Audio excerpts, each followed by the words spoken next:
universe is calling you. The universe is calling me. It speaks both day and night. It's full of dark and light.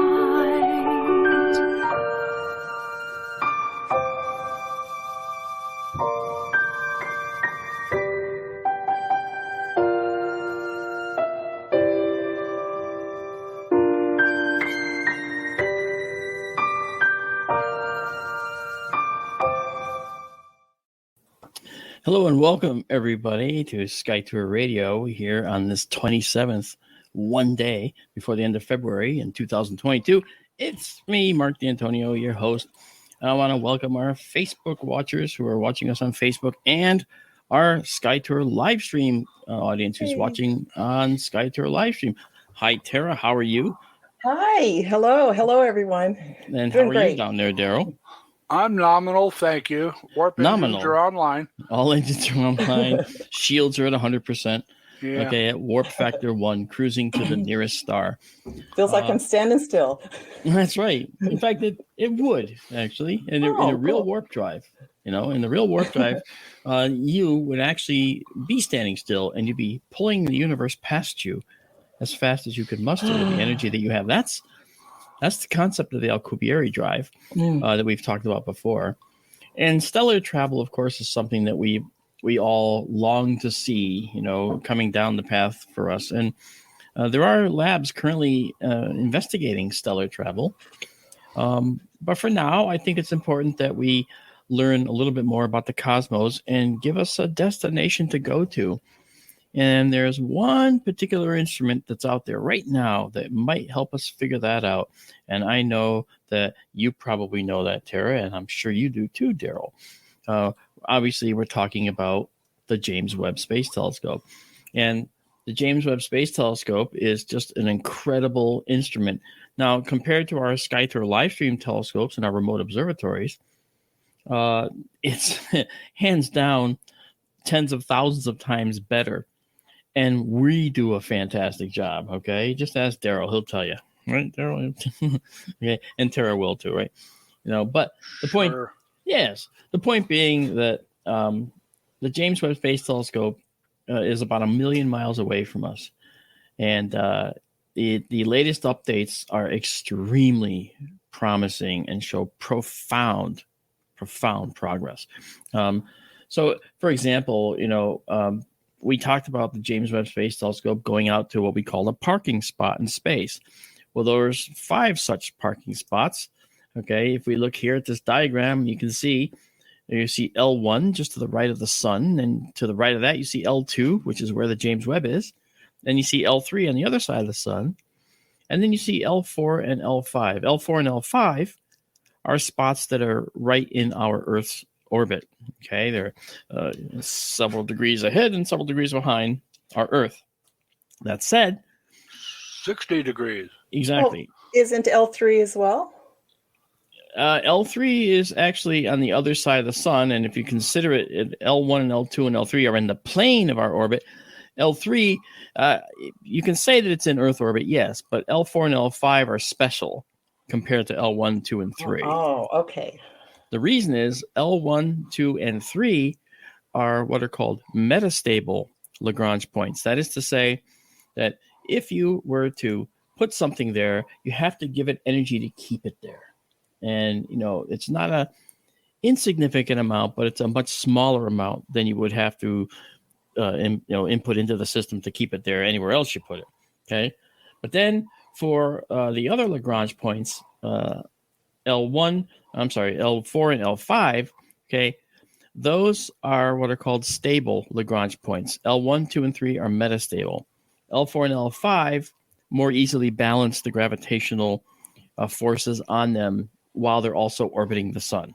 L4 and L5 are also called Trojan points. Right, and there's a reason for that too. And one of the things that, as Daryl just mentioned, Trojan points are also places that can collect more than satellites. they can collect asteroids. And the Earth actually, we just found that the Earth has a Trojan asteroid or two in its orbit. But don't worry, they're never going to come to us. Okay, they're in a stable position, as we say. Famous last words. If we ever become a truly spacefaring race, L4 and L5 is going to be where the action is. I agree. Space colonies in the future, I bet they'll park them out at L4 and L5. And if we ever have the technology to harvest an asteroid, we might figure out a way to send it into an orbit that's L4 or L5 to make it easy to get to and come back from. So we can harvest it. Now, that makes it a lot easier than going all the way out to the asteroid belt, right? Although it might be fun to be a belter. I actually wrote a sci-fi story once called, I forget the name, but it was about asteroid miners, and I called them belters. And it turns out that that term has also been used in some sci-fi, which is, it stands to reason, Oh, yeah. And so it makes sense that you'd go to the asteroids to find valuable minerals and so forth. I think that it's a very, very likely place to do that. So the point about L1, 2, 3, 4, and 5 is the L2 on the right there. You see that orange ellipse. That orange ellipse is actually the elliptical orbit of the James Webb. None of this is to scale. Okay. The Earth is really not that close to the sun, okay? And it's really not that big compared to the sun. And L2 is not that close to the Earth, and the orange ellipse, is not nearly the size you see it there relatively. What is important is that in order to keep the spacecraft, James Webb, stable enough to stay at L2, because it's a metastable, not entirely stable is how that reads, a location, it has to actually orbit the actual L2 point. It's just kind of weird, right? Because that's just an empty point in space. But with fancy physics, there's a way, using the fact that the satellite is also orbiting around the sun, there's a way to make it so that the satellite will carry on a roughly elliptical orbit. It's really an odd-shaped orbit when you look at the actual shape of the orbit, okay? But effectively, it's this elliptical orbit around L2. All right, that said, now the satellite's there, James Webb is in place, everything works, everything just connected the way it was supposed to, unfurled the way it was supposed to, and functioned the way it was supposed to. And so a few weeks ago, they actually took an image using the entire set of mirrors on the telescope, and they got this. And you look at that and you go, oh, what's that? I look stupid. Okay, I get it. But each of those images, if you count them, there's 18 of them. And that corresponds to the 18 hexagonal mirror segments on the James Webb telescope. What that says is each one of the mirrors put light through the central axis and into the instrument package on the back of the telescope. So that means that the light got there. Now, that led to a new thing that occurred because these mirrors were not aligned, right? They were all just aiming light into the secondary mirror, which you see at the top of the image there. The stalk is folded in this particular case. And then down through the center where you see that black squarish tapered box there, that's actually the entry point for the light. So the light hits the big mirror, goes up to the small mirrors when they're sticking out, and then they go down through the center of the mirror to the instruments. Well, each mirror did that. Well, now each of those mirrors moves on its own, and you have to move these mirrors around just so that all those 18 images get coalesced into just one. And this is the result they just released. Oh, that's so cool. It's perfect. It's perfect. Daryl and I and Tara were talking earlier. This you can see the airy disk around this star image, showing that the collimation, that is the alignment of the mirrors, is literally probably as good as it can get. That's not bad at all. So a little bit more work, and the James Webb Space Telescope will be ready for the prime time. I'm kind of curious about the shape of the diffraction spikes in that image. I mean, I think I can get 6. because there's 3 secondary supports for the secondary mirror. Yeah. And 3 supports would make 6 spikes. But then you also got 2 spikes at 180 degrees on the left and the right. Yeah. If you think about it, that looks to me like it goes to the center of each hexagonal segment, doesn't it? The leg of each hexagonal segment. It looks like if you go to the center, if you draw a line from point to point, you get a hexagon. Right? Yeah. So it looks like there's probably, because we know that if we actually just look at this again, okay, if you notice at the bottom of this image, you can see one of those hexagons, those little tiny hexagons. There's 18 of them in this image. And that bottom one, it's flat. So it's a flat segment. So it's going to bisect the segment. This reflection is going to bisect the segment. So I have a feeling that it's probably due to something like that going on in the system. With the fact that it's a hexagonal mirror. And to the telescope, each of those mirrors has a defined edge to it, right? It's a hexagon. So there's a sharp edge that makes it like a 6-sided, sharp edged shape, so that's kind of what we're looking at there. Maybe that's what's responsible for this. I don't know. I'm not an optical physicist, so I can't tell you. I'm just guessing.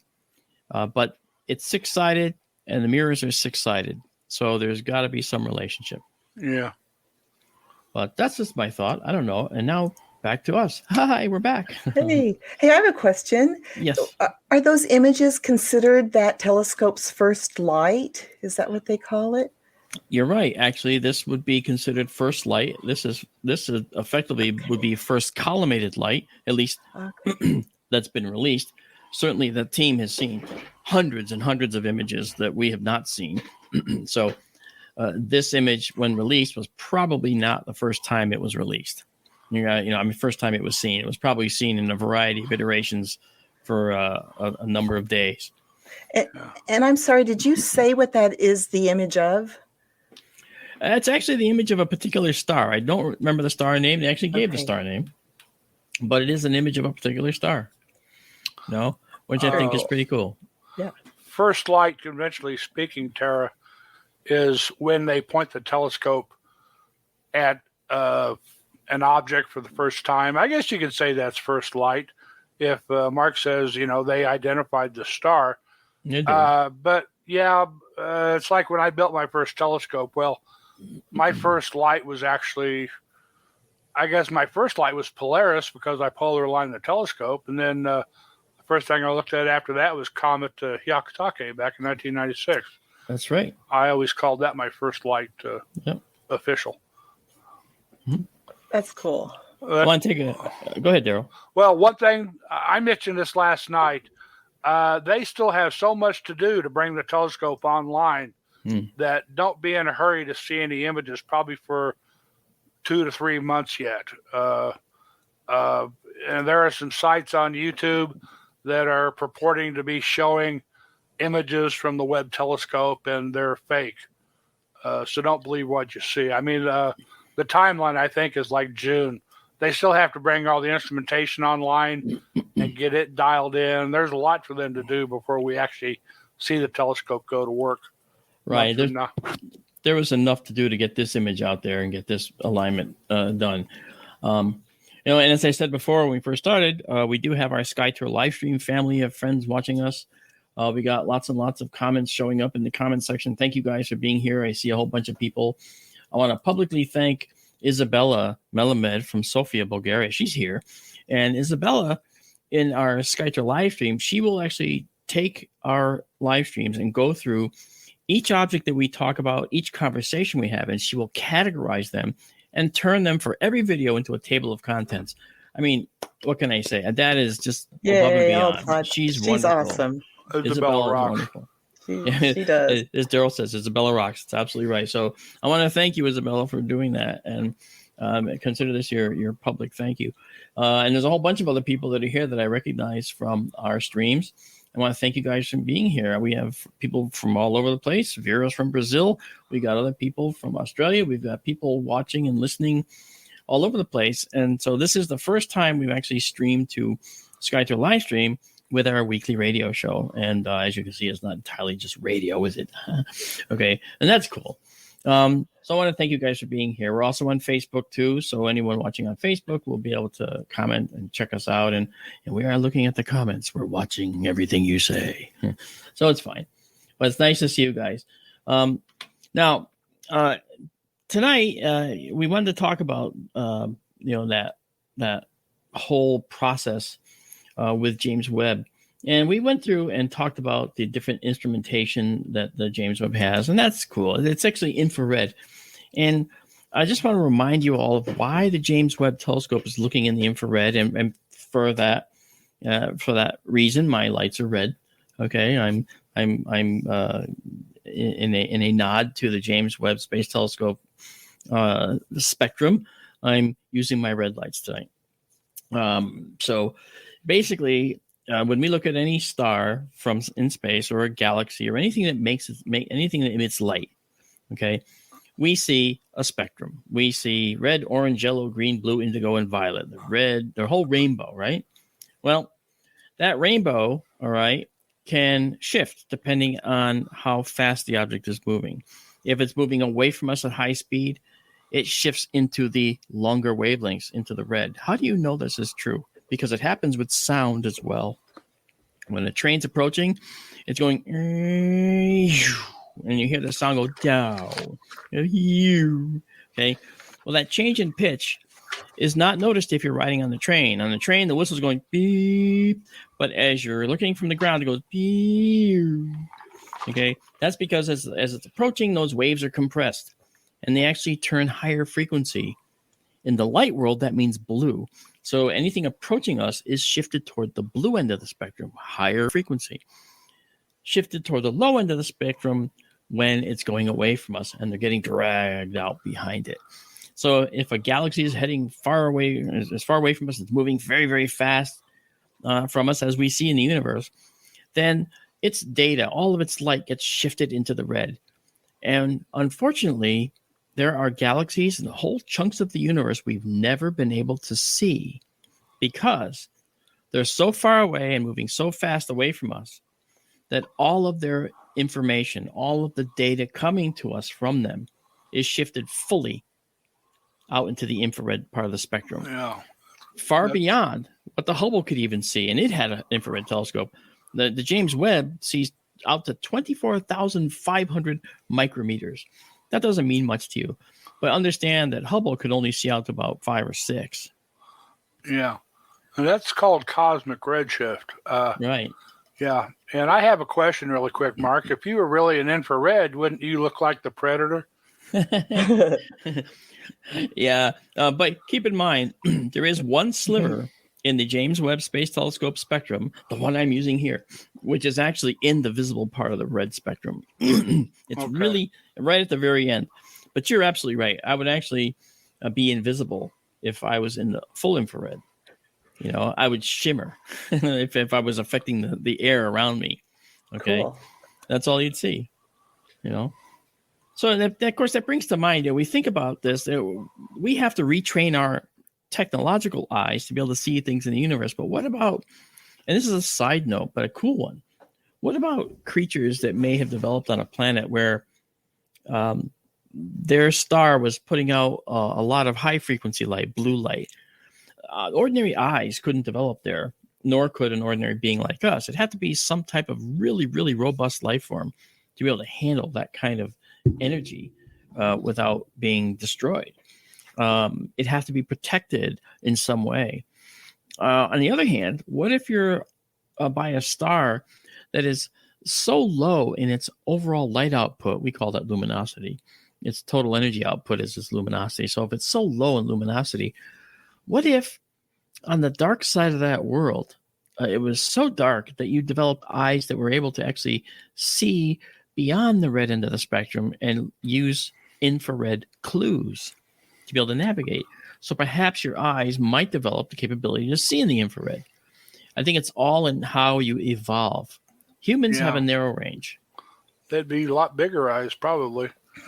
I imagine that would be true too. Yeah, one thing I meant to say with the cosmic redshift thing and the Webb, when we look at the Hubble ultra deep field images, Oh, yes. and you see all the pretty galaxies in the picture, well, the faintest, smallest, reddest things we see in that image, as Mark alluded to, those are galaxies that are so far redshifted that that's all we can see of them. And that's one of the main purposes of the Webb, is to bring those galaxies to light, so to speak. Yeah, actually, that's its primary mission. Its primary mission is stated as being able to see back to the beginning of galactic formation in the universe, something not visible to us, because the galaxies are receding and moving away at so high a speed that their light's shifted all the way into the infrared. So that's why James Webb Space Telescope has infrared eyes. I would wonder if at some point they will try to do an infrared analog of the ultra deep field. Oh, I'm certain that they will. I mean, consider this. Daryl knows this, so this is for everybody listening. And Tara, you know this, I think. The James Webb Space Telescope has a 21-foot diameter mirror overall. Yes, it's a hexagon, but its overall diameter is 21 feet, okay? The Hubble Space Telescope was only 8 feet, and the only other infrared telescope that was specifically made for infrared imagery was the Spitzer, and its mirror was only 2.8 feet in diameter. And that showed us things in the universe that were just beyond our understanding. The larger the mirror, the more sharp resolution and the finer objects you can see, right? And the better the resolution is what that is, okay? And so it's something called the Dawes limit. It's something that we're up against all the time in astronomy. And I've used many different types of telescopes in observatories, some not in observatories. And the biggest one I ever used was a 24-inch Cassegrain reflector, the smallest. Well, not the smallest. The smallest was like 2 inches in diameter, and I got it as a 6-year-old. But the smallest professional scope I ever used was a 20-inch telescope. So I've always played in the realm of the bigger diameter telescopes. And I think that's why one day, and I think Daryl understands this very well because he understands the whole concept of the light bucket. He with the biggest light bucket wins, that kind of thing. Oh, yeah. And we call big telescopes light buckets, right, Daryl? I mean, that's, yeah. And you had some light buckets of your own. I really, that guy down there, okay, you don't see, it's over there. You don't see him much, okay, but I can tell you this, okay, he has manufactured some really interesting telescopes, okay. He sent me a picture of a binocular telescope. I know, I keep going into it, Daryl. The binocular telescope he made, just imagine a pair of binoculars like this, right? You hold up to your eye, but just imagine those as big, giant telescopes that are binoculars. And he made one of those. And you have to understand, when you look through an eyepiece, you're only getting the light in one eye. And there are these devices that actually split the light and allow you to see it's called a stereocular that you put into your telescope, and it shows you two eyepieces, and you look and you say, wow, cool, I can see with both eyes. But it's splitting the light. Yeah. And it's reducing the intensity. It's not giving you more, but less. So what you do is you have two telescopes of the same size, each with their own independent eyepiece, and you look through each of those, it's like, whoa, that's new. Okay, and that's really the coolest thing, the most important thing, and best things in sliced bread, right? Yeah. Well, one thing, a bino viewer, so-called, that you put on a single telescope, yes, they help your brain resolve what the two eyes are seeing and sort of blend them so it becomes a smoother image. And you can see more even through one telescope. If you have a bino viewer, I have one. I have a couple. But yeah, the whole thing with two telescopes slaved as a giant binocular is light grasp. What we call, why you have a light bucket. The greater the light grasp, the finer the resolution, and the brighter the images and all that happy stuff. That's right. Which is why I did it in the first place.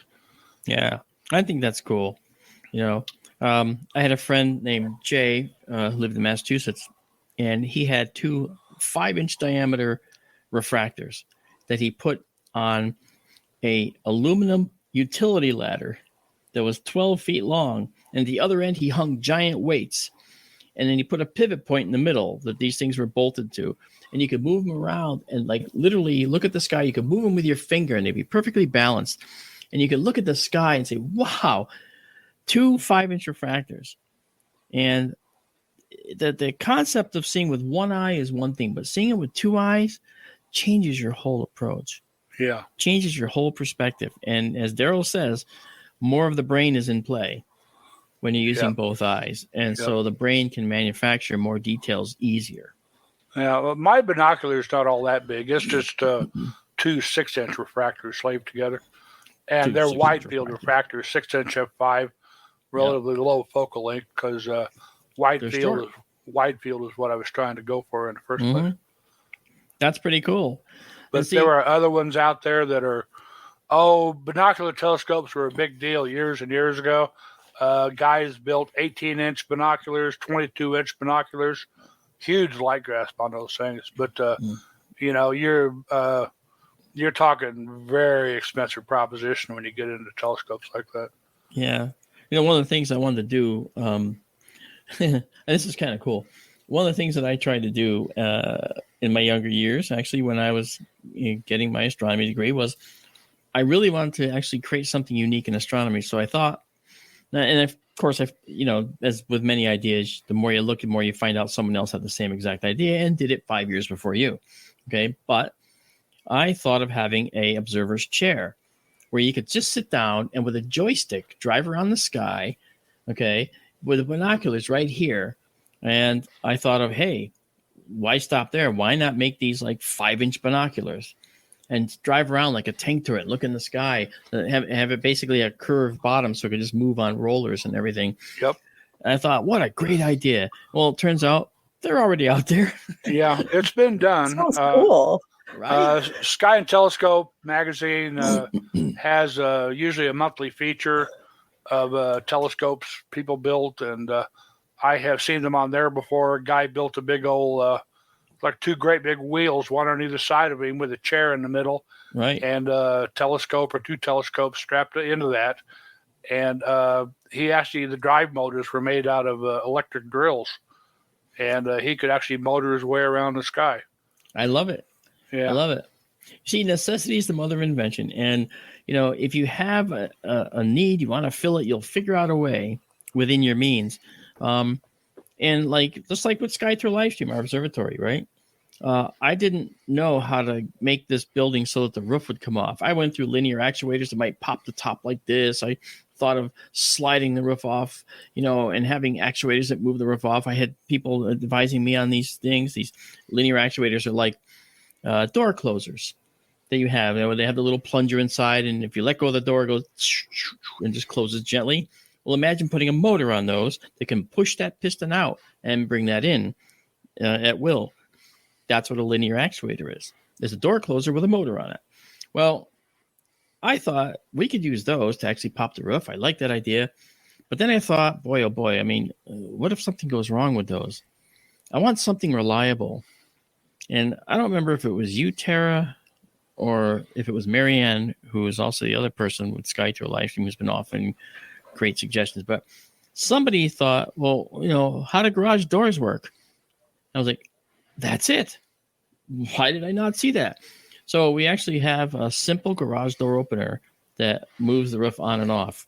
And it's mounted in such a way that the roof is pulled off horizontally and comes back on. No springs needed because we're not going uphill and around a corner like most garage doors. We're just going off and on. And it works beautifully.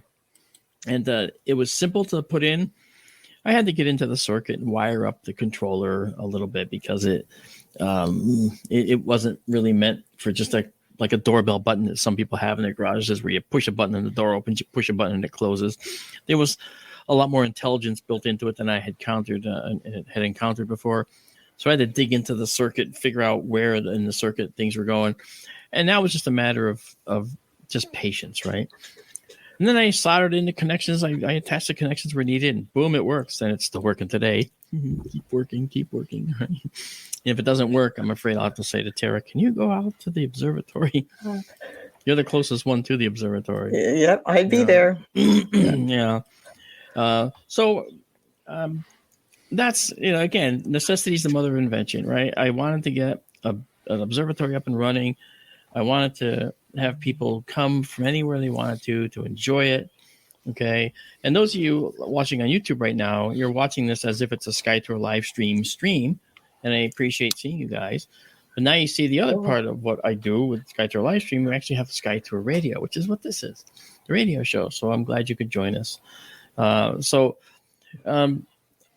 family and our viewers, all the people, you guys are amazing. And I think that what is really, really cool here is that everybody supports what we do. You guys are amazing. Our audience is the best audience on the planet. It's nice to not have to talk to everyone as if it's the first time. They know who we are. They know Daryl. They know you, Tara. They know me. Okay. And I have a feeling that those that are just joining probably will stick around for a while because, I hope so. Yeah, you have a great smile. Thank you. Daryl's. Can I ask a favor? Yes. Can I put up a picture or two of my binocular? I really would hope you would. Yeah. Okay. Let me try this. I'd love to see that. Okay. There's me. There you go. There he is. Now, there's two 6-inch f5 telescopes, so that's as big as it gets. Sorry. You sure? They're commercial tubes that I bought, a matched pair. Where most of the money went actually was the mount. I designed and fabricated that mount myself. I had a little help from some machinists, but that's the telescope, and there's another view of it. Wow. Two 6-inch f5 sky watchers. The mount works beautifully. You wouldn't believe how well it works. The motions are very smooth. It goes up and down in altitude and left to right in azimuth. And that's slightly out of focus, but that's the eyepiece assembly. You can adjust the distance between the eyepieces to match, your interocular distance, whatever they call it. The distance between your eyes. Yeah, and you can also adjust tip and tilt on the secondary mirrors there to if you have to refine the collimation between the two telescopes. Wow. Is that a seatbelt on? Do you have a strap around you? Nope. It just it's on a really big, tall surveyor's tripod, and you just stand behind it or sit behind it if you're pointing up high enough. That's basically it. Now, see that? Now that's what I'm talking about, folks. Okay, this is the ingenuity, all right, that makes astronomy live. Okay, wanting to dive deeper into the universe and see other things is just an incredible foray. Did you see what Genghis called him? He called him double-barreled Daryl. Hey, there you go, double-barreled Daryl. There's like your other brother Daryl joke. That's funny. Okay. Yes, it is. I think it's great. Double-barreled Daryl. Thank you, Tara. That's fine. That's from Genghis. And I have about $3,000 in that telescope. I bet you do. I bet you do. There's a lot of engineering in there that, that doesn't come cheap, because when you actually try to, put something together like that, to do it right, you can't cut corners. We just encountered that out in the desert, Daryl. And luckily Tara didn't have to go fix it. But we actually, in the beginning, I was told we're going to put the power cables and the Wi-Fi system in conduits and run them from the observatory 150 feet back to where we're powering them. And somebody talked me out of it. And it wasn't me, I promise. I thought conduits were the best way to go. But someone talked me out of it. And so I got direct bury cables, the cables that could just be buried in the ground. And when I did that, everything was just fine and dandy until about 2 weeks ago. And 2 weeks ago, power began bringing down the entire solar green system out there from the building. When the building went online, power came down. I was like, uh-oh. Well, they traced it to rats chewing through the cables underground. And it was like, I knew it. Darn it, I should have put those cables in the conduits. I knew it. And that's an example of what happens when you cut corners, folks. I took people's advice who told me, don't worry about the cables. You're not going to have any problem once they're underground. And as the owner of the property told me, the rats got it. And that's where they live. is underground. Yeah. It's like, yeah, okay. At least they weren't giant radioactive spiders. Not at that point. Yeah, not giant radioactive spiders. That's correct. It was a horrible 50s movie, by the way. Or lava spiders. I remember Lava Lantula was this other stupid movie. It's hilariously bad. I watched it because it was so bad. Okay. Anyway, so that's that power system has been fixed. The other thing we did was we added Starlink to the whole system, and we do have Starlink up and running out there. It's handling the other computers other than our live stream observatory, and the reason is because we have to get an additional adapter to connect to our building, and we're going to do that. That's already on the way. I've already ordered it. So I'm just waiting because we're going to go from single-digit upload speeds to tens of megabits per second, 40, in fact, from 2. We're going to go 20 times faster. And in the downward direction, it's going to go, 4 times faster. No, 6 times faster. So we're impressive. We're making impressive gains here, and it really works well. And that's the kind of thing that's really important. And that's the thing that the SkyTour live stream folks here want to hear. People that are here to listen to astronomy, what it means to you is that we're going to actually be more efficient. And one of the things that we pride ourselves on is that as soon as an image is taken, it's shipped right out of the observatory, goes up to the cloud, and ends up on a server that's free for you to go to, look at, and take down all the images you want. Okay. And awesome. Yeah, it is awesome. And there's always little issues, little snafus that happen from time to time, but we fix them. And, we keep on top of it. Everything needs maintenance. But this hasn't needed as much maintenance as I had imagined it might. We're actually doing pretty good out there. And it's the first. You're knocking on wood? I am. Yeah, thank you. Murphy's Law will. That's right. I'm knocking on particle board here. Yeah. But anyway, it's pretty clear that we're having a good time. Daryl always, if I'm not streaming, Daryl joins on the nights that I'm opening up the telescope to do some research work and to check out some things. And the views, to hear him say, with his experience and background, to hear him say things like, that is just beautiful. Look at how complex that is. That is amazing. It makes it kind of worth it, right? Because you're actually, you're hearing what many people out there are thinking, that you don't often get to hear them, right? All the people in the chat here that are typing like fast and furious, we don't get to hear everything they say. I don't get to read everything they say because it goes by too fast sometimes. But it's good to get that feedback, And Tara, she's been quite a mover and shaker with SkyTour Livestream. For those of you in SkyTour Livestream, she's the reason that there's a door on the building, and she's the reason there's a building at all. She was the foreman. Okay. She's the foreman. She was the foreman who actually oversaw the complete construction of that building. She was there every day, relaying orders and actually making sure that it got done right. And guess what? It did. So and 115, I think, degrees. It was 115 degrees. I know that because the one time I went out there to bury some lines and fill in trenches, I ended up in the hospital that evening for 4 hours. Right. Oh my gosh. Yeah. So, listen, this is what's going on. And Daryl, of course, is a mainstay co-host on SkyTour Livestream as well. Oh, you're good, man. Just deal with it, brother. Hydrate or die when you're out. Yeah. I'm always hydrating. I'm never non-hydrated now, no matter what. So, and speaking of you, Daryl, I think what I'd like to do is take us down another path now that actually gives us a overview of, say, what's going on now at sunset, what's to come. And then you have a concept you want to talk about that might involve another planet in our solar system, which I'm prepared to jump into with you when you're ready. I want to say thanks to Raymond first, real quick. Oh, Raymond, thank you. You want me to start the deep dive now, I guess? Sure, do the deep dive. We call this Deep Dive with Daryl. And on the heels of Deep Dive, we've got this one. Tara, has a bunch of questions that she'd like to ask us. And I can't wait to hear that either. So let's enjoy. Okay, here we go. Am I showing on screen? You are. Very good. Okay, as usual, I'm going to start over in the western sky. And the sun is not down yet because I wanted you to see something. There's the sun, and there is the planet Jupiter.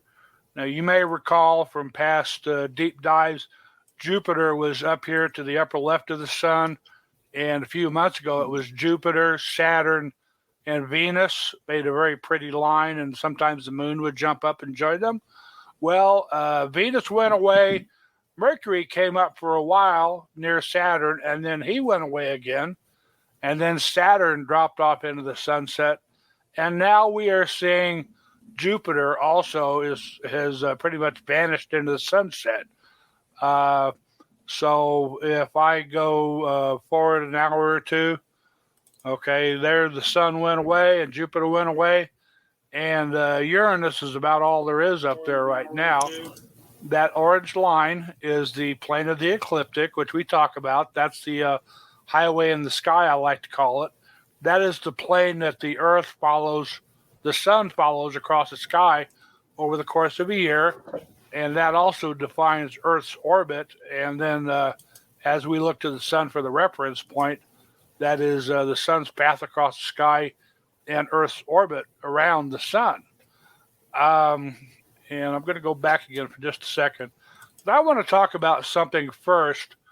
Tara, I think you mentioned this when you joined us on a Sky Tour live stream a few weeks ago. It may have been in the context of you asked why we never see Mercury and Venus very far from the sun. Mm-hmm. But I think you also mentioned planetary alignments at that time. Yes. And what you see there right now, okay, whoops, go the other way. You can sort of see a planetary alignment forming right there. Now, Jupiter is going to pass behind the sun because it's farther from the sun than Earth is. And then Jupiter, this is the morning sky right here, west of the sun. Everything west of the sun is in the morning sky before sunrise. Jupiter is going to be joining the other planets, but at the same time, Mercury is going to be passing behind the sun and popping back up in the evening sky for a while. But Mercury will rotate, revolve around the sun and rejoin the other planets. And I'd run out of fingers and toes here to count really quick. But I believe it is in June we are going to have a planetary alignment in the sky, that all the naked eye planets are going to be west of the sun in the morning sky. And the moon is going to be joining them night by night. The positions will change somewhat by then of the different planets, but you'll see, Saturn will probably be farthest west, or I think maybe Mars is. But you'll see all the lines, all the planets strung in a line in the west, in the east before sunrise, in the western west of the sun. You'll see Mercury, Venus, Jupiter, Saturn, and Mars, and the moon will be joining them day by day, marching past each of the planets. It's going to make a beautiful sight, and that's something to look forward to, and something I will get more into as we get closer to June. But for now, this is our sky after sunset tonight. We are heading into springtime. The spring equinox is only 3 weeks away. Hey. That's why, like right now, you see the sun has moved much closer to the west. During winter, the sun was setting way over here in the south-southwest, in the west-southwest. And now the sun is marching day by day a little farther north each day as we approach the spring equinox on March the 20th. It's only 3 weeks from now. And that will officially be springtime. We'll no longer be in winter. Daylight and nighttime will be of equal length at the equinox.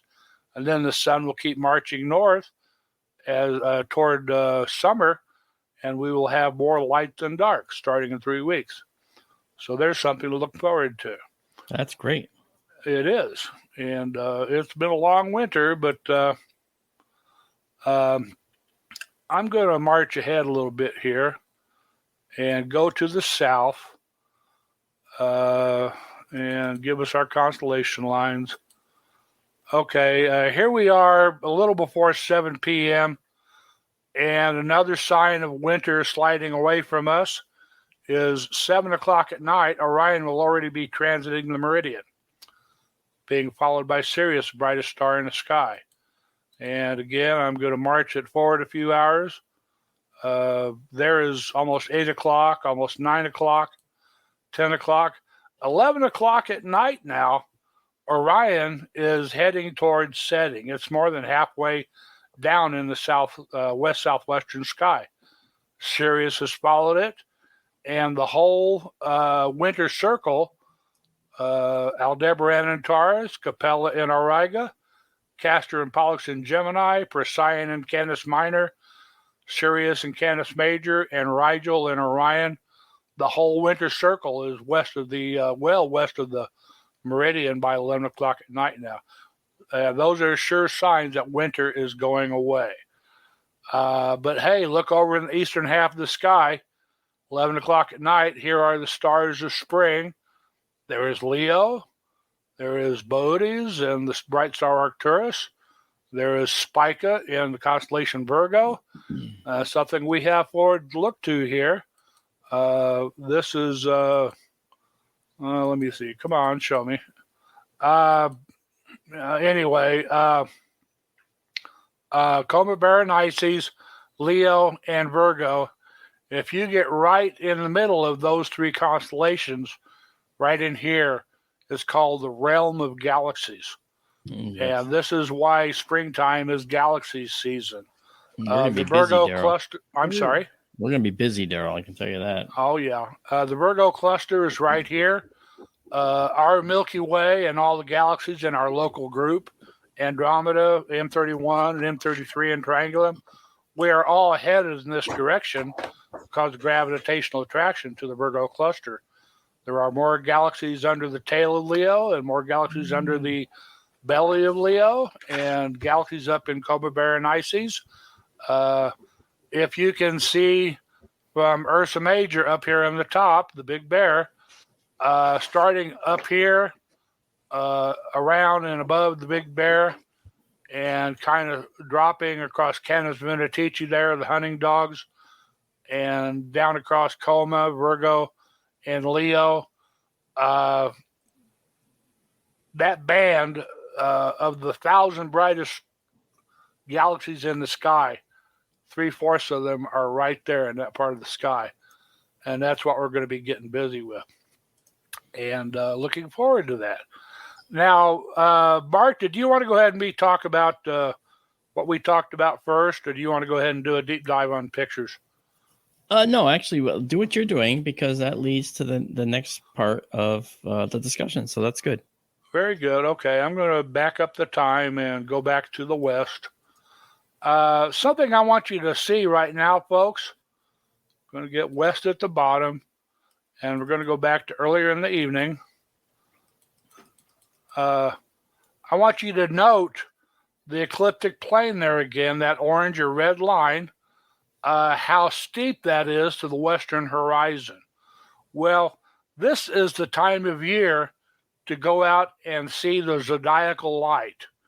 It is a subtle, very beautiful thing, and you need to have a good dark sky to see it. You just go out at the last light of dusk after sunset and watch the sky closely, and you will see a rather narrow, tilted pyramid of light climbing up into the sky. And that is the zodiacal light. I've seen it a few times in my life. The best was 1997 when Comet Hale-Bopp was near the peak of its apparition over in the west after sunset. I was up near the top of a mountain pass here in Colorado, high elevation, very dark skies, and Hale-Bopp was right about here in this part of the sky, and it was huge. Hale-Bopp was, if you stick your hand out at arm's length, Hale-Bopp was bigger than my hand and wider than my hand up in the west-northwestern sky. You can see its gas tail was a little blue spike running on the underside of the comet. And then above it was a large, broad, fan-shaped dust tail. It was very big. It was very bright. It was beautiful. I took pictures of it, but they're on film. They're not digital. I should get those digitized one day. But what really took me by surprise that night, I should have been expecting it, but I wasn't, was the zodiacal light was absolutely huge up here in the western sky. This was in late March, and it was just glorious to see. The really neat thing with the zodiacal light, it was the very same color as the dust tail of Comet Hale-Bopp. Yeah, right. And what I mean by that was both were the color of sunlight. The dust tail of the comet was shining by reflected sunlight, and the dust in the zodiacal light was also shining by reflection of sunlight. Now, Daryl, can I ask a question here? I actually offer something up here. Yes, sir. When I first set up the observatory in the desert, of course, I'm very, very careful about light pollution, and did not want to see any light pollution at all out there. Okay, that was a no-no. So you can imagine my concern when I saw this giant spike of light coming from the horizon. I saw it first in the night vision scope, and when I pulled the night vision scope away, because I had just been scanning the ground and looking around the grounds, I saw this pyramid in the sky of light, and I was like, "What is that? Who's doing it? Oh no!" And then I realized you were seeing LA at first, weren't you? I thought I was seeing a city or somebody driving down the road, because we're miles and miles and miles on dirt roads out into the desert. So I thought maybe someone was driving long distance on the dirt road, and I had to wait for a while before I started looking at some astronomical things. But it didn't go away, and it didn't change brightness. And I actually got a picture of it with our all-sky camera. And our all-sky camera is a camera that sees 180 degrees around the whole sky and takes images. And this is the image I caught. All right. If you look on the left side, you see that spike of light. It goes all the way from the middle of the left side all the way to near the top. Look at that. That's the zodiacal light. And I didn't know it at the time. And I was looking, by the way, this was in April. It's the other time you can see it. All right. And so I was looking at this and going, holy Christ, this is now we've ruined. Oh, no, why did I pick this location? It's ruined. Then I realized, wait a minute. Yep. I'm seeing the zodiacal light. It's supposed to be there.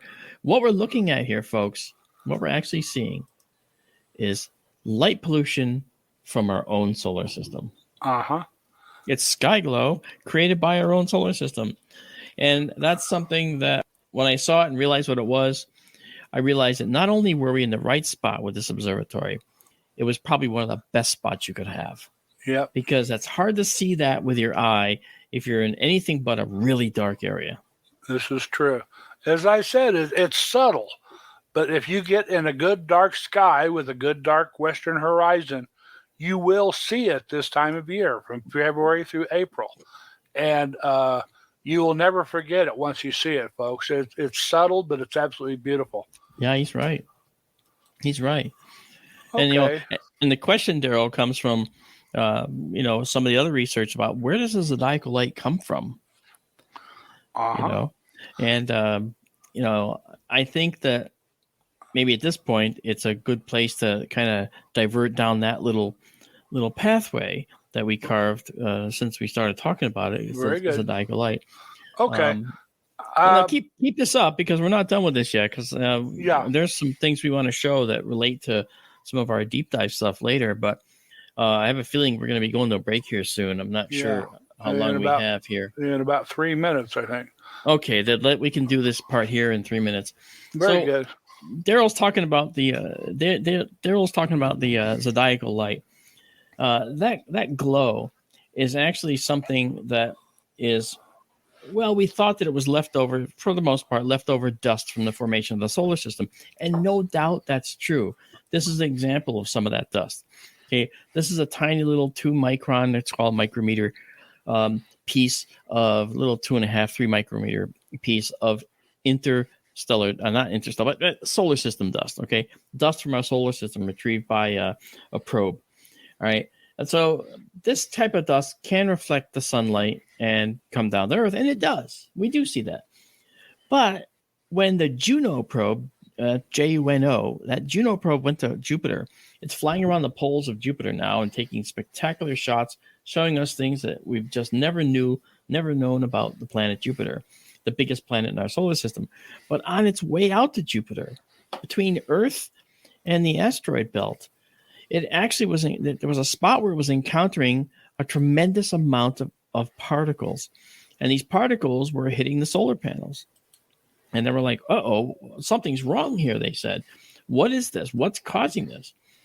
And, of course, Juno got through it. The solar panels were not damaged, and so Juno's on its mission. But the research continued to figure out what this was. It turns out what this was actually dust from Mars.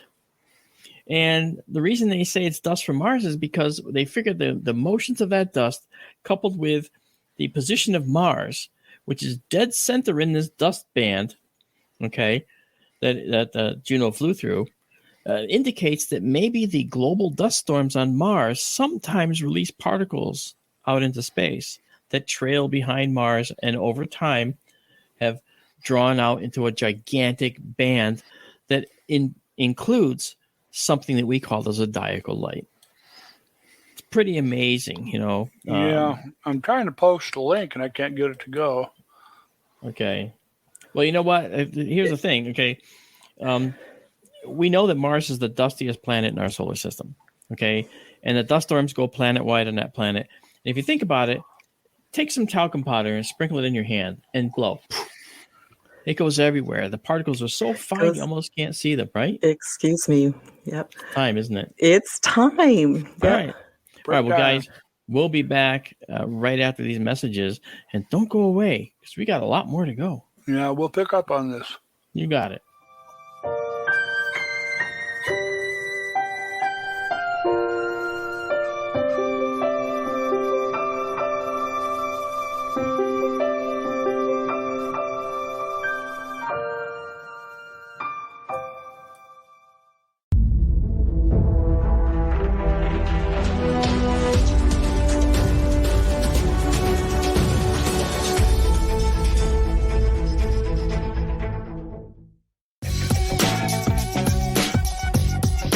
I flew across country, got my manual, and I was ready to go. It starts with some classroom time and hearing expert advice from MUFON field investigators. I'm Gwen Farrell. I'm a certified hypnotherapist and an experiencer therapist. For about the past 13 years, I have worked directly with experiencers, contactees, and abductees. It's credited to Ben Franklin, who said, "Do you love life? Then do not squander time, because time is the stuff life is made from." Then it was off to the desert to learn more. So we have arrived at the site. We're going to learn a little astronomy and, just how to look out for UFOs. Watch for jumping cactus. It's also known as jumping cactus, and it seems to just jump on you. Don't even look at it long. I'm telling you, it has barbs that go in and hooks. Don't want to take anyone with urgent care. So stay away from the white cactus, far, far away. Yes, there's rattlesnakes. Yes, there's tarantulas if you're lucky enough to see one. Sometimes we have them just crawl right through here. They don't hurt you.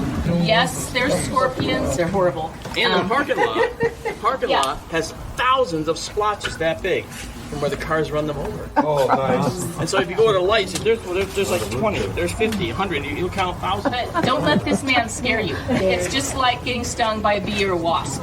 You're not going to die. Sure, whatever you say. But when it came time for sunset, there's nowhere I'd rather be. It was a perfect night full of stars.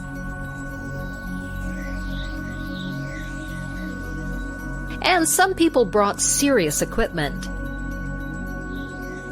We even managed to find some scorpions. They weren't so scary after all. Then it was time for a good night's rest so we could be up and at 'em again Sunday morning. Good morning, everybody. Last night was a blast. I'm so excited to be here and hanging out with my awesome Arizona MUFON friends. Also, I've got a field kit in the back that you can look at that I use, one of my field kits with a lot of nifty electronic stuff in it. After some classroom learning, it was back to the desert for our practical test. The practical is you guys proving that you have learned how to do what you're going to learn from John and Stan, who are teaching you forensic field work. And these guys are the best, so you guys need to consider yourselves super lucky that you're learning this from the ex-Navajo Rangers, because they are the best at what they do. Who, what, where, when, why, and how. You want to be thorough in that investigation. When you have that sense, trust that. And just so you know, that sixth sense, everybody has it to some degree. But it's like a muscle. If you use it, you can develop it. Hoax is where it's obvious, where somebody has deliberately created an event and executed it. It means like they build a drone of some type, put a whole bunch of lights around the bottom of it, make it look like a flying saucer. And you got to find out where the truth lies. I can have 5 spots out here in the desert, all picked out and all baited with alien artifacts for you guys to find and bag and tag and collect correctly. And then you're going to prove that you know how to do that and fill out the forms the right way. So, how did we do? They did tag and collect all of it. Initially assessing the scene, safety was number one. Really, the focus was teamwork. And they processed the site correctly. They made assignments. Everybody has been following the guidelines religiously. They were number one. They did really good. And to wrap it all up, we got our certificates of completion. Thank you all for being here and having the right attitude and everything. It really, really helps. Thank you, Stacy. We had a blast and even managed to get a few plugs for the show. What's up? What's up? What's up? What's up? Join me and Katie Grabowski and Krista Perno live every Thursday night from 6 to 8 p.m. Eastern right here on KGRA Digital Broadcasting. Tune in and find out what's up.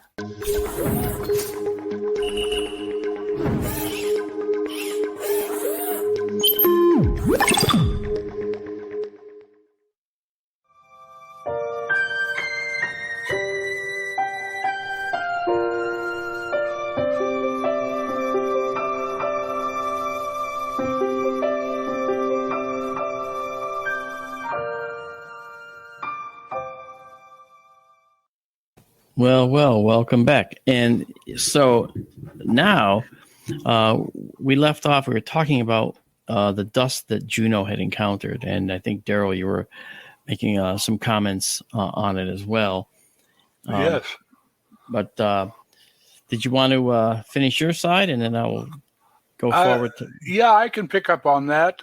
First, I tried to post a link in our general chat, and the darn chat button is right in the way. I can't post it. That covers all this stuff. But Juno, we launched toward Jupiter, and as it was flying out toward Jupiter, it was approaching the orbit of Mars, and it started encountering a lot of dust. And they could do counts with the Juno spacecraft, how much dust it was running into. It passed the orbit of Mars, and then it was approaching the orbit of the asteroid belt on its way out to Jupiter. They were expecting the dust count to go up when they approached the asteroid belt, but the count dropped instead. And again, I wish I could post the links. They were able to model the dust that the craft passed through, and it turns out now, to make a long story short, that apparently Mars, not the asteroid belt or comets, is the source of most of the dust that we see in the zodiacal light. As you said, Mars has these planet-wide dust storms that raises the dust high up in the atmosphere, and somehow it is being conveyed from the Martian atmosphere into space. Now, some of the stuff that I had dug up that I can't post, darn it, talks about this, that I had wondered, well, the dust has to achieve orbital velocity or escape velocity to leave Mars and go out into open space where we could then see it. And it turns out they're still working on that. They haven't figured that out quite yet. I have to guess it's something to do with the solar wind. Encounters the dust in the upper Martian atmosphere. And don't forget that that dust, just so you understand, I was talking about talcum powder before. Yes. And Tara said she's familiar with talcum powder blowing all over the place. You can't even see an individual piece of talcum powder, talcum grain, because it's so small. That's literally a very good analogy, an extremely good analogy as to how fine some of these fines are. Some of the FINES, the fines are in these grains on the Martian surface. So we're seeing talcum powder like grains that get sent aloft. That's why Mars always has a salmon colored sky, because these fine grains are always in the upper atmosphere. And it's possible that due to solar activity, the atmosphere expands and contracts, possibly, and maybe in the upper parts of the atmosphere, maybe somehow these particles are getting sheared out of the atmosphere in some way. And now, as you mentioned, Daryl, they need to reach an orbital velocity. But let's keep in mind that the orbital velocity for Mars is a heck of a lot smaller than the orbital velocity for the Earth. This is true. So it's probably an easier prospect. Now, keep in mind also that there was a bombardment era. Mars has some really large craters in some places that show some very large asteroids struck the planet. And when that happens, a huge amount of dust is going to be blown off the planet for good. So Mars looks like it does because of an early bombardment era that actually knocked a lot of atmosphere off, as well as soil and particles of dust. All right. And so that's something that we're seeing as well. Yeah. Plus, I'd have to guess desiccation on Mars drying out because of the loss of water and loss of atmosphere on the planet. It's an extremely dry place. That's right. And we've mentioned before that Mars used to have a very, very heavy atmosphere relative to what it is now. And there was a lot of water in the atmosphere. At one point, Mars had clouds, many of them. And it has clouds now, but they're much smaller, thinner, more wispy carbon dioxide clouds in some cases, in other cases, water clouds. But those clouds were just they're just a vestige of what used to be on Mars. And the water content in the atmosphere is very low. And there used to be a time when the water would be in copious amounts in the atmosphere, but the ultraviolet light hitting those water molecules would drive the H2O apart. You know, H2O, right? Water. Okay. We survive on it. Mars probably did too. But you separate them into hydrogen, which leaves the atmosphere because it's so light, especially on a planet that has a lower gravity. And the oxygen, now that's heavy relative to the hydrogen and will eventually settle down into the ground, where it combines with other materials in the ground to oxidize them. And that's where we get the color of Mars. Mars is red because it rusted, right? Yep. And so we see a lot of Fe2O3, 2 irons and 3 oxygens, Fe2 and O3. And that's rust, all right? Iron, these iron oxides, otherwise known as hematite, various flavors of hematite as well. And when we look at the Martian blueberries that we saw on the surface of Mars, little round balls that seem everywhere on Mars, well, those are formed potentially in the presence of water. And they are also forms of hematite. And Daryl showed me a picture earlier today of a very strange feature on Mars that looked almost like a piece of coral. And that image, I don't have it here, Daryl. That's my mistake. I should have had that brought up too. I don't have it with me either, offhand. That's okay. That's okay. Bottom line is, this to me looks like a very strange hematite formation. Now, maybe it formed in veins and this was exposed over time. Who knows? Mars has an incredibly complex history. And we have erosion here because of our atmosphere. What it looks like on the surface now is not what it looked like in the past. How many of you know what Devil's Tower is? Raise your hands. Oh, wait, I can't see you. But Devil's Tower is a gigantic, well, it looks like a tree stump sticking up in Hewlett, Wyoming, all right? The northeast corner of Wyoming. And what it is it's an exposed magma intrusion, meaning that was underground. It didn't come up. The ground was eroded away from it, exposing it.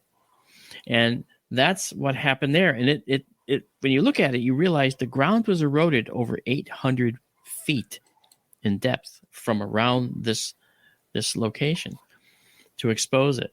So we have this erosion here, which changes what we see. And what we see, we say, oh, well, this is our planet. This is what it looks like. But it eroded to that. It eroded to become that. On Mars, we don't have that. We have some erosion based on wind, but we don't have erosion based on water anymore. So the scars left by water in the distant billions of years past is still there, and we can still see it. We still see where water snaked around a crater that had blasted a hole and then made a giant wall of rubble around it. We see the water, how it went around that crater, making a teardrop shape on the lee side, just like a river on the Earth, okay, where there's an obstruction. So Mars is like a view into the past history of our own planet, you know, and in the same way that it's sort of an alternative history of our planet, okay, when you look at Mars now, we go all the way to Venus now. On the inside, now heading closer to the sun, Venus has an atmosphere 90 times as dense as ours. However, it's also an analog to what Earth used to be. And it has to do with the fact that our planet had an atmosphere that used to be as dense as Venus's atmosphere is. Right? And then our atmosphere thinned out as well because, for one reason, it rained. It can't rain on Venus. So the atmosphere never could get rid of a lot of the materials in the atmosphere and drive them down into the soils to create cycles of carbon and water and so forth. That didn't exist there. On the Earth, it did, because we're at that not so hot, not so cold location around the sun we know is the habitable zone, right? The green zone. Yay. Just right. That's just right. That's right. Mm-hmm. Right. We have porridge that is just right, Tara. Yum. Mm-hmm. That's right. So anyway, so that's that. Now, I know that we've now considered that Mars might be responsible for the zodiacal light. So that said, let's turn it back over to Daryl and let him finish, because I'm sure he's wondering where the heck this went. There you go, Daryl. Sorry. No worries. Okay. Well, we're going to move back over to the south. This is at about 8 o'clock at night, 8:21. And here is Orion. Here's the Taurus, the bull. There's Aldebaran, his eye. There are his horns. Here is Sirius and Canis Major, the brightest star in the sky. And all this makes the winter circle. And if you draw a line from Rigel to Betelgeuse, you get the heavenly G. We're going to head over this way in general. And I'm hearing a funny noise. Hopefully we're still carrying on. Can you hear me okay, Mark? Yeah, everything's fine. Very good. Sounded like somebody's trying to play the piano.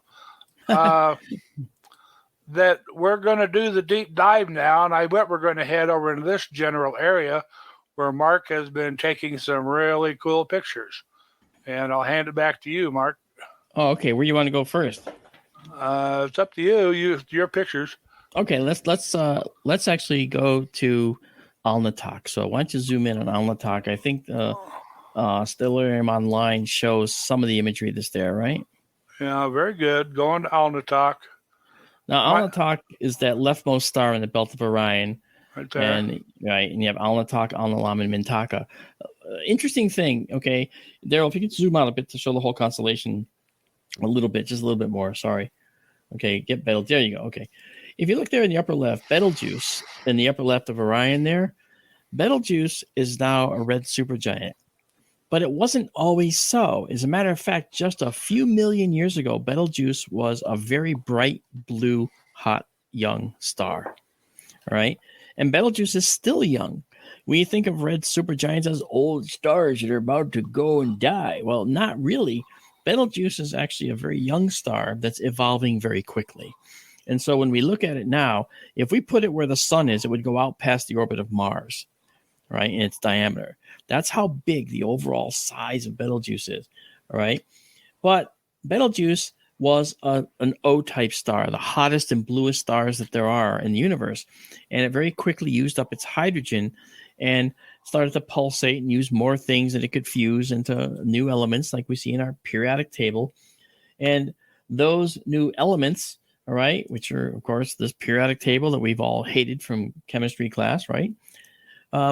Those new elements end up going into planet building processes and other star building processes.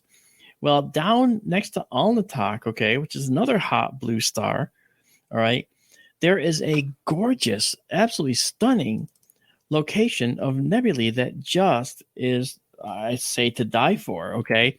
But if you were there, then it would be to die from, okay? Let me just give you an idea of what I'm talking about here, all right? And I'm going to just share the screen to give you an idea of what we're talking about. Okay, this right here is the beautiful region around Alnitak. This is Alnitak right here, right? And if we zoom out a little bit, we can see that Alnitak is illuminating this nebula right here. This is actually called the Flame Nebula for obvious reasons. Doesn't it look like a flame? It's burning. Right, it does, right? It's gorgeous. And it is hot. There's no doubt about it.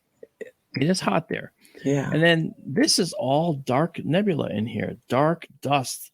And it's also mixed with hydrogen gas, which you see glowing reddish orange. Actually, it's typically supposed to be red. All right. It looks orange just because of the way I process it.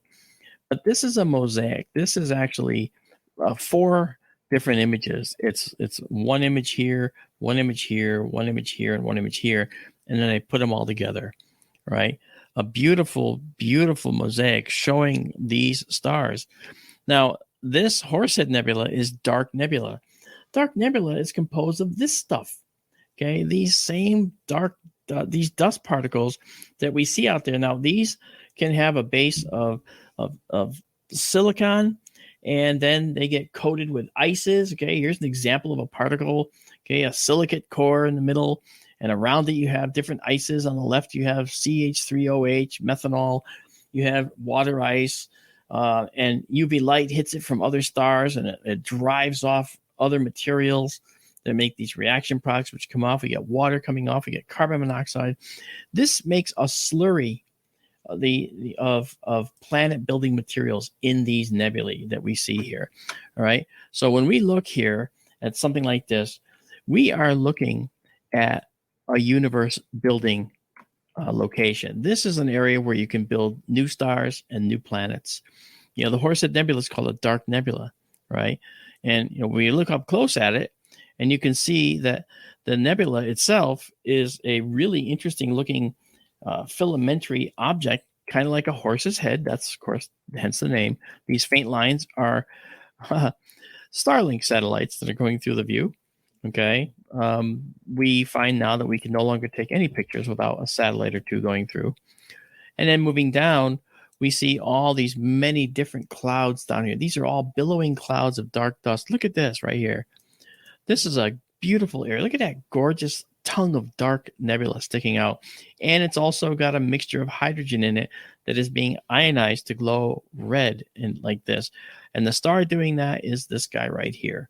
This is Sigma Orionis, a very, very hot star system. It's a star consisting of more than one star, possibly up to 6, you know, and that's in the region of Alnitak. This is all that was there. Now, we did this all in one night, and the people that attended SkyTour livestream actually got to watch it happen. So they saw each of these 4 frames almost like you see it here. And then we just put them together to show them later because we couldn't do that live. But anyway, so that's the Alnitak region. Now, Daryl, if you wanted to go on to the next region, let's go to M78, Daryl. Okay. Whoops. So my mouse is flaky. Yeah, I know that's the problem with these online apps. It's not that. There's M78 right there. M78 is just up to the upper left of Alnitak. Mm-hmm. Right. There it is.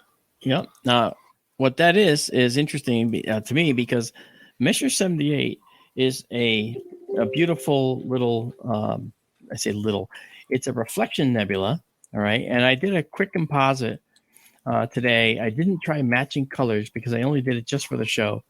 All right. So this is that composite. This is Messier 78 right here. Right. And you'll notice the edge of the line of the edge of the photo. Okay. But if you notice, again, all this black dust is in front of the bright nebula behind it. And it's glowing blue back there because the dust is actually scattering the blue light from the stars. It's a characteristic that makes our sky blue, the same reason, right? It scatters the blue light. So then this particular nebula is also right next to another nebula, this big, giant red nebula. This is actually a very, very famous landmark. This is in Orion now. So Betelgeuse is just down to the lower right here, out of frame. Alnitak. This red object right here is the remains of an ancient supernova. And for all we know, what's left over, maybe that the shockwave from that supernova in the beginning could have spurred all the star formation we see in Orion today. We don't know. But I think it's pretty cool.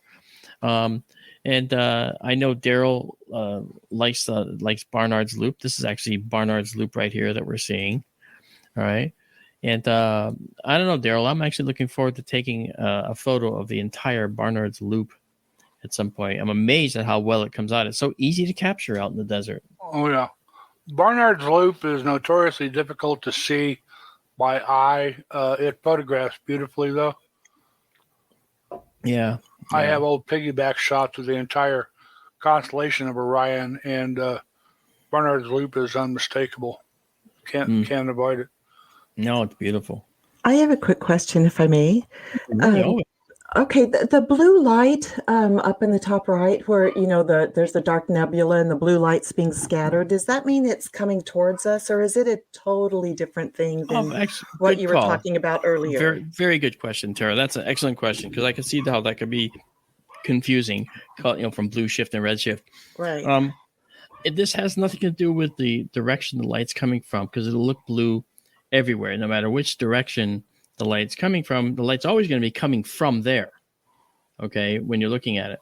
But what's happening is the particles of dust, this stuff that I was telling you about, this stuff right here, okay, this stuff likes to take the blue light from starlight or from our sun, for instance, if it's in our atmosphere as particles of pollution or whatever, volcanic eruption dust, and it likes to take the light, absorb it, and kick it out in all directions. And that process is called scattering, Rayleigh scattering in particular. And that actually shows that the light coming from a star that might otherwise be white can look blue because the blue light is scattered, right? I mean, and the light, okay, I said that wrong. The light coming from, say, a white star will have a blue tinge to it because it's being scattered by this dust, okay, that we see. But the starlight itself is going to look redder, okay? Just like at sunset, we're seeing the sun through more air, which also scatters sunlight's high frequencies. And so we see blue light in our sky all day long. And at sunset, we're looking through much, much, much, much more atmosphere to the sun on the horizon. And so the sun looks redder on the horizon. That's why sunsets are red and sunrises are red. Okay, so the scattering causes that, and it also causes reddening. I think, see if I can maybe show you here. If I zoom in here, okay, you see these stars? These stars are in this dark dust. You notice how they're all red? Yes. Now, well, some of that could be because of the what's called reddening, all right, caused by this dust. Again, the same reason that volcanic dust causes extremely red sunsets. But it could also be due to the fact that those particular stars might be red intrinsically. They might be red dwarf stars, of which there's more of those than any other kind in the universe. So obviously, we have to be careful in making such pronouncements of these stars. But the blue light is because of scattered starlight. And the red here, this stuff is because of ionized hydrogen, which is mixed in throughout the whole sky. You see? That's cool. Yeah. All right. Well, now I was thinking, Daryl, maybe go, let's see, how about taking us to the region of the Christmas tree. Put the Christmas tree on the eastern side. And that'll leave us with NGC 2245. I'll explain that, folks. Don't worry. All right. And okay. That's right. There you go. It's right here, isn't it? Yeah. Okay. So now that region, imagine this. Now, if you look at that region, there is a lot of crazy stuff going on there. Okay. And what that really looks like, all right, is it looks like this. Let me show you. This is that region in the telescope. Okay. And this over here is NGC 2245 and 2247, a couple other reflection nebulae, kind of like that other one we just saw, Messier 78, but this is not it. And then over here is another reflection nebula called that's part of a cluster of stars called the Christmas Tree Cluster. And I think this is the Fox Fir Nebula here, is it not, Daryl? This right here coming down. Yeah. There's some debate about that. We can get into that another time. When you zoom in there, the Christmas tree cluster is there left of center. The Christmas tree is upside down.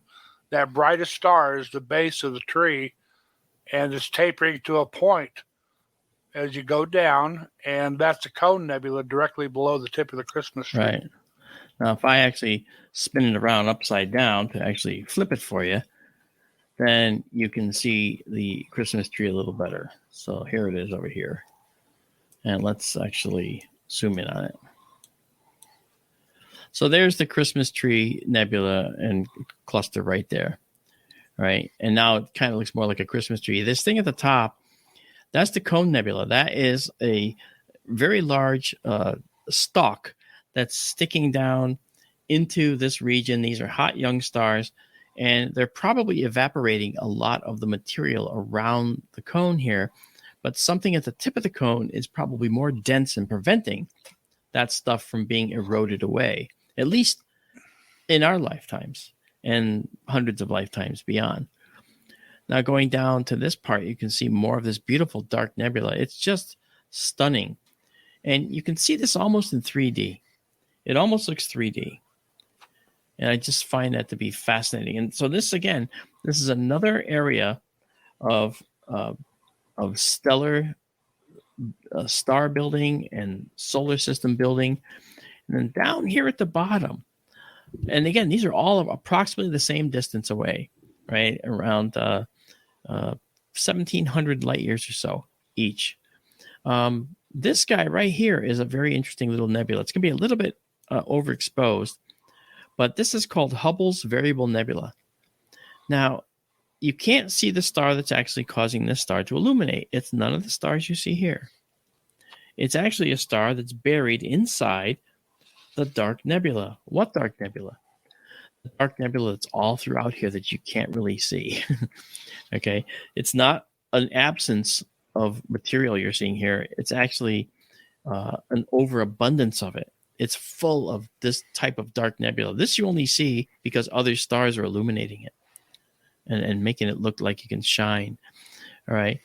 But down here, it's a little bit harder to tell. But the star that's causing this to illuminate is a star that actually has its own disk of dark material that orbits it. And that dark material sometimes casts shadows on this nebula over the course of days to weeks.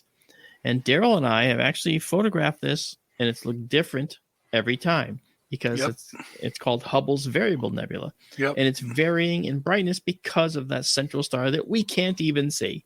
Yeah, it's a remarkable thing considering how large astronomical objects are, like nebulae. Yeah. That you look at Hubble's Variable Nebula one day, and you'll see some shadows across the face of it. You can look at it a day or two later, and it's totally changed its appearance. Yeah, it might be dimmer, it might be brighter. And, what we've done is we'll go to Hubble's Variable Nebula with the same telescope, same optics, same position in the sky as best we can, and take a picture of the same duration. And what we get is sometimes very different. And you put the camera settings all the same, so you're capturing it exactly as best you can the same, and it looks very different. There's variability, for those that think the universe doesn't change. Just to give you an idea, everything you see in this image is moving. It's all moving. Okay, this cloud of dark dust has a motion. It's not just sitting there. It's moving through space. And maybe it's being attracted to more dark dust down here. Maybe it's being attracted to something up here in the upper right that we can't see. Maybe it's actually coalescing on itself and was a lot larger than it used to be. Maybe this is isolated in space and is much closer or much further away than the rest of these things in the picture. These are all questions that stand to be answered and can be answered. And that's why we need more astronomers like you. You got to get out there and do this. This is so cool. So this is that wonderful location, the Christmas tree and the cone nebulas. This is something that I think we'll see a lot more of because we're going to be doing this. I don't know if we're going to stream after. We're streaming now, actually, on Skype to live stream, but I don't know if we're going to stream after this. I'd have to check everything out there to see. But the bottom line is that's really cool. That location is very nice and amazing. And now, Daryl, if you could take us down to the Orion Nebula. I'm going to bring up the last mosaic that I just put together today. I did that cone one the other night. I did M78 just before coming on the air here, and the Orion Nebula just before that. So this is the Orion Nebula, as Daryl's showing you, and just above it is the Running Man Nebula. Now, you think of them as two separate nebulae, but the fact is they're actually connected. They're actually part of the same complex. And nothing can make that more clear than when you look at this view. This is the Orion Nebula, and here's the Running Man. But if we zoom in on this upper right side here, okay, you'll notice there's the Running Man, and you see these beautiful brown clouds filtering down to the Orion Nebula. Yes, it's overexposed. These are satellite trails, okay? But look at all this dust. This dust is being illuminated, but not scattered. It's not scattering the starlight. It's just reflecting the starlight from where the nebula is being illuminated from. And it's just incredible. Actually, you're seeing this for the first time, huh, Daryl? No, I saw that. Did I show you this? I just made it today. I don't think I showed it to you, did I? Oh, okay. Well, I was there when you took the pictures. Yeah, you were. Yeah. So this down here, as an example, down below the Orion Nebula is another cloud here. And then you've got this really interesting element right here. I'm going to zoom in, but it's, again, we had to use a lower resolution to bring up online here. So you're not seeing it as good as it can be. This is called the 13th Pearl or the Rubber Stamp Nebula. It has a little black T-shaped object, which I've kind of overexposed here to show the rest of the stuff. And what's interesting is there is an overlying dust layer right here. And this is a bright star that's got light that is punching into the dust here and causing the dust to reflect. But then the dust is scattering some of that same star's light down here behind it. So that's down lower into the nebula. And this is higher. This little higher bridge sticking out over it. Isn't this incredible? This is all a fascinating way in which the universe is put together. Yeah, the blue area above the 13th Pearl, bisected by that dark cloud, that and the dark area below the 13th pearl. It is so complex. That's just amazing. That could use some focal length right there. Yeah, we're going to take some better pictures of that, you can be sure. Yeah, that's just tremendous. Wow. I'm thinking, we're actually working on another concept, folks, to take a second telescope and have it work in tandem with what we're using. So we have a magnified view at the same time seeing a wide field view like this. So that's something that I'm actually thinking about as well. I just don't know when to say enough's enough. You just got to keep doing it. Tara, what do you think of all this? What do you think when you look at the sky like this, the universe, the fact that you were part of this, helping to set this up, and now it's delivering imagery like this? These look like paintings. They're incredible, and they're all so different. And I could stare like just at an inch of that image for probably a couple hours, and just move on to the next. It's really, I find it humbling to some degree, and also just very inspiring, inspiring. So it just drives me to keep looking for more. It's right? Gorgeous. I so appreciate you doing these images for us. It's incredible. Well, the thing is, what people may forget is that you're an artist. So when you look at a picture like this, you see it not only from the perspective we're looking at it from, but from a perspective that encompasses the beauty and majesty of it. And you can't help but be awestruck by things like this. Oh, it's incredible. Yeah, I get it. The textures, the colors, what it is, the scales that we're looking at. It's fascinating. Yeah. It's fun. And speaking of your involvement, I know that looking at things like this, brings you to thoughts, and you ponder and you bring up lots of questions. But I want to just throw one more time to Daryl and say, Daryl, is there anything else you'd like to throw in with the deep dive? Nope. I think we've covered it. I turned it off, in fact. All righty, then what I'd like to do is to go into the segment we call Tara's Cosmos, where Tara asks us questions. And I basically told her tonight, any question is fair game. I don't care what it is. So whatever she asks, she asks. And we're right here on camera. So, tell everybody else, if we don't know the answer, then it's on us. Oh, man. The pressure's on. Yeah, right. You were talking about the electromagnetic spectrum or the visible light spectrum of the James Webb, how it's doing infrared, because we can't see that. So how do we know that we are aware of all the visible spectrums or all the spectrums that are out there? I mean, maybe we don't have machinery or equipment, technology that shows us more, but are we thinking that we understand the complete range of everything? Yes. Well, how do we know that? Daryl says that we're thinking that way, but we know that we're not. Okay. There's only so big a spectrum. Carry on. Okay. The spectrum is only so large. Okay. We did not have a way to see where the James Webb is looking. And guess what? We have yet to see that.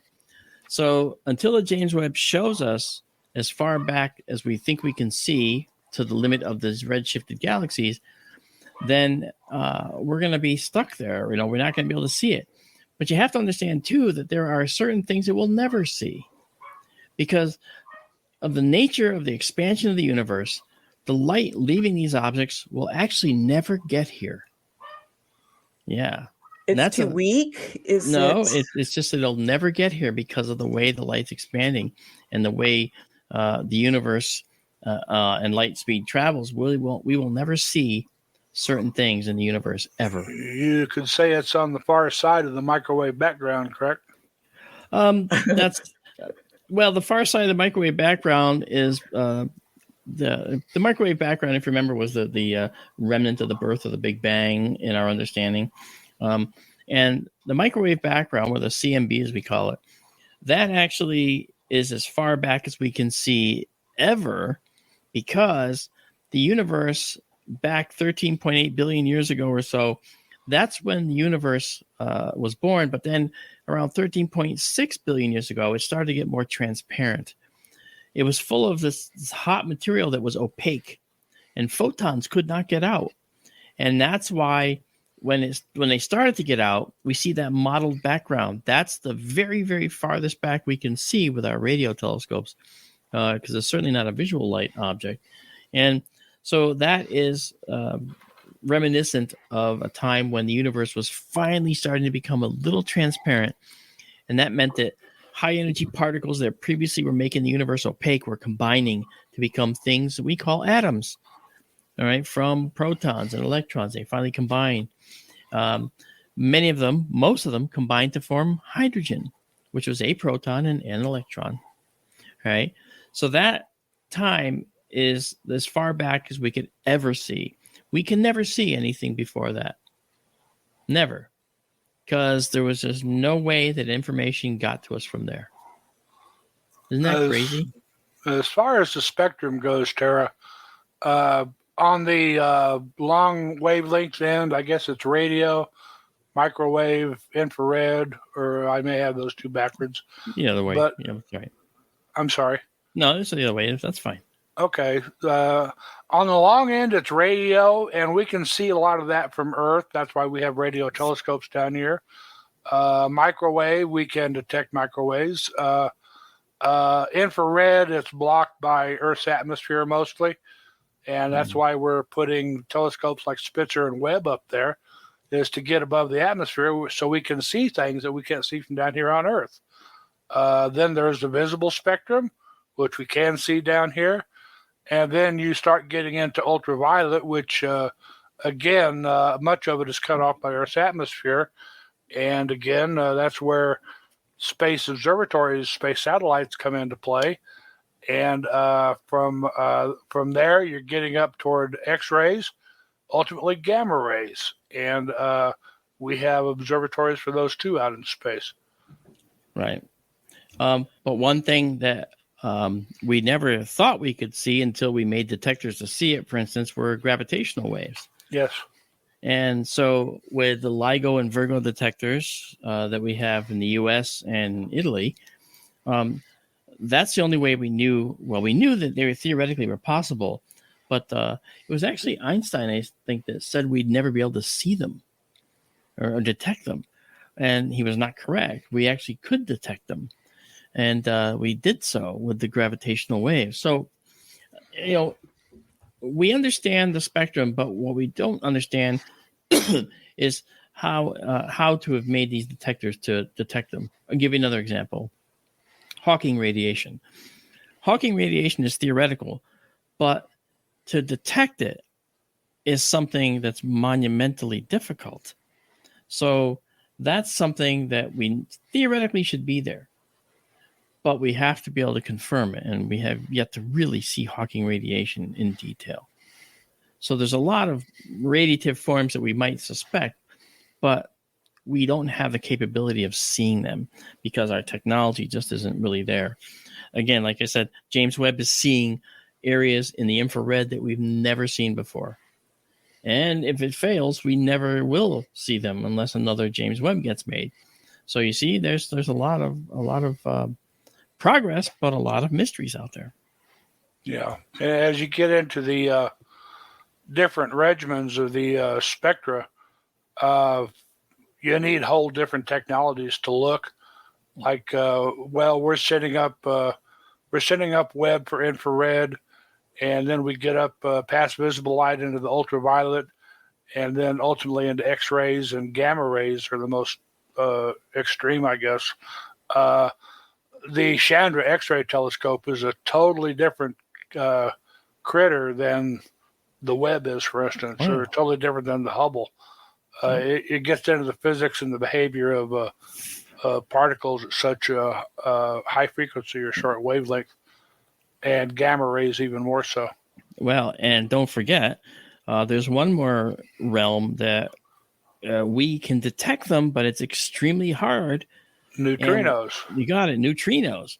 And it's kind of important to detect neutrinos because before a supernova, we would expect, based on our physics, okay, on stellar physics, a burst of neutrinos to come from the star before it goes supernova. So if we see neutrinos, and if we have an adequate way to detect them, every day, like with our little phones, hey, look, my iPhone's detecting neutrinos. Okay, we don't have such a thing. So neutrinos are really hard to detect. But if we could see and do a neutrino study all over the cosmos and say, hey, these stars look like they're going to be going supernova soon. But the neutrino burst comes very soon before the supernova. Yeah. In fact, it's already underway when the neutrino burst is released. That's why they're released. So you see, there's parts of the spectrum that we need to be better at looking at. We know that there's material. We know there's particles there, but we just can't get at them. Yeah. And neutrinos, as an extreme example, where by the time you get to the ultraviolet and X-ray and gamma ray, that we have telescopes out in space to see them, so-called telescopes. To see neutrinos, we do it underground. In a deep pool of water. Yep. Yeah. Because that's the only way to slow them down just enough to be able to see them. Yeah. They go right through the Earth like it's not even there. And they go right through you like you're not even there. There are billions and billions of neutrinos going through you every second. That's right.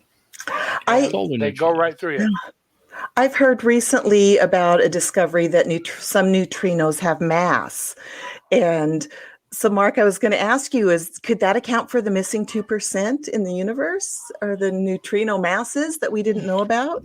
I don't know what the mass of the neutrino was supposed to be, so I really can't answer it. Yeah, of course it could be small, I guess. But if there's billions, those are the large and small numbers, right? No, there'd be a lot of small numbers, so they add up. Yes, I get you. Yeah. I'm not so sure, because I'd have to look at the numbers to be able to say. I don't want to be flippant and just say, oh, of course. No. Well, it's kind of a silly question too, but we're looking for unknown mass, and I just thought, hey, there it is. So it might be. It could be possible, right? I mean, that we just have to. It could account for some of it if there is a mass. Yeah. Okay. Keep in mind that photons of light also act like they have mass as well, in a sense. But light is massless. So what does that mean? Now you're talking about relativistic mass, and that's a concept for a whole nother show. Okay. But if you think about it, gravity, right? People say a black hole has gravity that's so powerful that not even light can escape it, right? And we know that photons don't actually have this mass, right? They have you could say they have mass based on how they act, because they bend in the presence of a gravitational field. And we can calculate what that bend looks like, and from that we can extrapolate something about the nature of the power of the black hole causing it to bend. What's really happening is the black hole's warping space around it. And just like a car riding over a hill, the car follows the contour of the hill. Well, a photon of light is the car, and the bends of space are the hill. So the car just follows the hill. It goes up, it goes down. A photon just follows space. So if space bends, the photon goes around the corner. And that's really it's a two-stage process. So that's why light can't escape a black hole, because it ends up getting bent so deeply that it just continues to move in a circular path inside the black hole. There you go. That's so cool. It is, cool. It's crazy. Mm-hmm. So you were just talking about the curvature of space, and I kind of think of the image where it looks like the Earth is sitting on a net and it falls in, right? Yeah. It's kind of a common thing. It's how we simulated gravity well. An area, the closer you get to the Earth, the steeper the slope, right? Right. Deep in that hole, yeah. But as an artist, what that implies to me is that there is a bottom, and that this Earth is falling in here. So you don't see that net stretching on the top that deeply. You see, so it's kind of hard for me to imagine that. You know what? You're struggling with a two-dimensional representation of gravity when it's actually three-dimensional. That's it. Okay, you've got those cones at every single spot all around the planet. So you've got an infinite number of those cones, which we call the gravity wells, right? So, and they're not even separate from each other. They're all blended together to make one massive warped location. And is it like a moat around the Earth? I mean, is there like a moat? A space? No. It's actually just an increase in gravity at every point. If you think of it as measured by numbers, you can measure the gravity from 250,000 feet above the Earth. You can measure the gravity from 110,000 feet above the Earth. You can measure it from 22,000 miles out from the Earth. And you take those numbers, if you add them all up, then the sphere of numbers that's close to the Earth can be really high. And as you get further away, those sphere of numbers drop off. Okay. Now, the point being, how do you represent that to people? Right? So the way to represent it is to just think of it as a giant rubber tarp with a bowling ball in the center that dips down. And then you throw something at it along the way, and it goes around and starts to orbit, and finally it goes right up against it, right? That does a somewhat of a disservice, because gravity is a three-dimensional construct being represented by a two-dimensional primitive approach. But it does get the point across how paths work with gravitational fields. If you think of it as a plane, but again, it's more like the sphere of numbers. They're big at the middle, near the object, and they get dropped off as you move farther away, and so it's more of a cloud. This may make perfect sense to you, Tara, or it may confuse you completely. I saw a very powerful presentation many years ago at a convention of the Astronomical League. The guy was talking about the sun and relativity. And if you look at the sun, what we see, it's 850,000 miles in diameter, or 880, something like that. And it was amazing to listen to this guy talk, but the end point of what he said was that if you look at the sun and the mass concentration of the sun, taking relativity into account, that the sun is actually 800 meters less in diameter than it would be if relativity was not in effect. And that 800 meters out of 850,000 miles, that's due to gravity. That's the end of that gravity well you were talking about, that that cone on the grid and stuff like that. That's where it is. That's cool. Does that make sense? It does. You're so smart. That's amazing. Okay, now repeat it for everybody else. No, there's a test. Oh gosh. Nonsense. Well, there you go, Tara. So that's pretty cool. So give us another one. Okay, well, we have like 2 minutes left. So maybe you can explain the difference between Luna base and Luna right. Luna base and Luna right? They're two. Mm-hmm. Do you guys know that? Because one is dark. One of them is dark on the moon, and one of them is the light stuff on the moon. So Luna base and Luna right. Yes. Have you guys heard of that? No. Okay. Well, she stumped us, man. I stumped you, Luna base and Luna right. So Daryl, come up with an answer. This is live, man. No, sorry. Well, I think that the difference is the color. Are you talking about soil? It is the soil. It's the stuff. So what's the difference? Why is one and why is one the other? Okay, that I can answer without, but not with specifics. Only without because Googling it. Yeah, we're running short on time. How can I Google? The materials are different colors on the moon. There's no doubt. I mean, there is brown soil, orange soil, white soil, gray soil on the moon. The moon is not just gray, and it depends on the chemical composition at that location based on what struck the moon, what impactor hit the moon, what material was dredged up from inside the moon, that kind of thing. It also matters how much radiation that soil has been subjected to. That changes the color of things as well. Okay, like Oumuamua was almost like a scarlet red from what they think because of prolonged exposure to cosmic rays out in the deep interstellar space when it was coming into the Earth, into the solar system. Can I say real quick, MUFON What's Up is now on Tuesdays at 8 p.m. Eastern Time on KJRA-DB, and we are out of time. Okay. Thanks. Well, there you go. Well, folks, listen, it was great. I'm glad that we had this chance to connect with you.